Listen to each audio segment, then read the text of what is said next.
Hi friends, जय जगन्नाथ। आज video सहित सोनास किचन को आपण मानक स्वागत करुच्ची।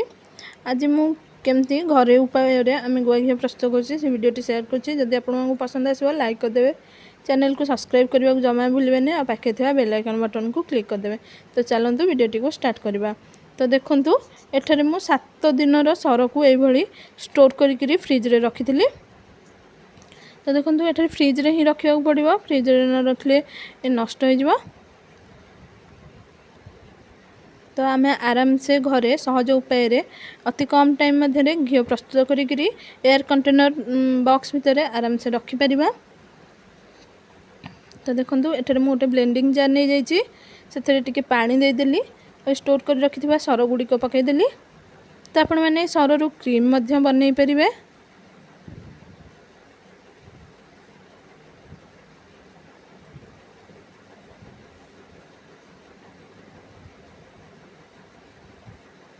तो देखो जो थे सर रखी टे धोईक से पानी तक देदेली।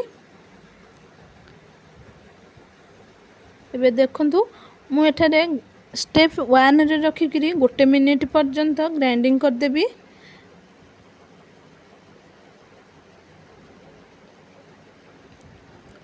तो ध्यान रखिए आपण मैंने 1 रे स्टेप 1 रे ही रखिक ग्राइंडिंग करेंगे।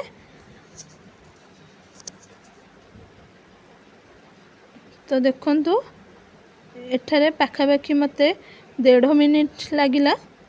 देखु 1.5 मिनिट भितर एठारे लहुणी पूरा प्रस्तुत हो जाइए। देखु एबे मु गोटे जो थे मुझे फुटेबी माने घी बाहर करी से पात्र को ढाली देली। एबे मैं ताकू चामच साहाय्य ये घांटी दूची। ये घांटा फल से किसी दही बाहर जोटा कि आपण मैंने यूज करें।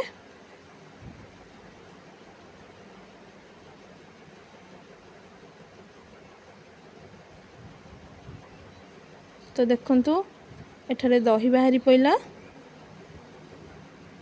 तो देखु एठारे मु दही को अलगा करदेली।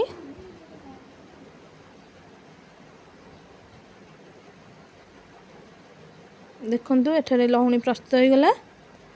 एबे मु एठारे गैस रो फ्लेम को पूरा स्लो करी आपको फुटिया पे छाड़देवी।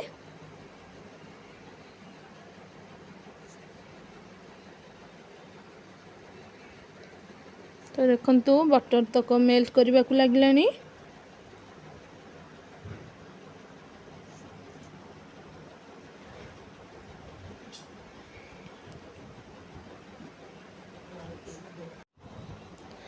तो देखु एठारे बटर टी मेल्ट होबार लगी।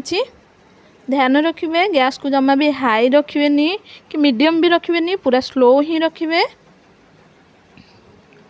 तो देखु पाखापाखि अध घंटे लगिला पूरा घीटी प्रस्तुत होगापी। तो देखु एठारे पूरा घी बाहर सारा।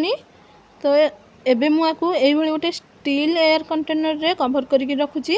आपण मैंने बेटर काच किंबा स्टील रे ही रखिए। आ ये जो कोरुओ बाहरी आपको कोरुओ बाहरी आपण मैंने खाईपारे, टेस्ट बहुत भल देता है। तो देखु एठारे घीटी प्रस्तुत हो गला। देखु घी पूरा प्रस्तुत।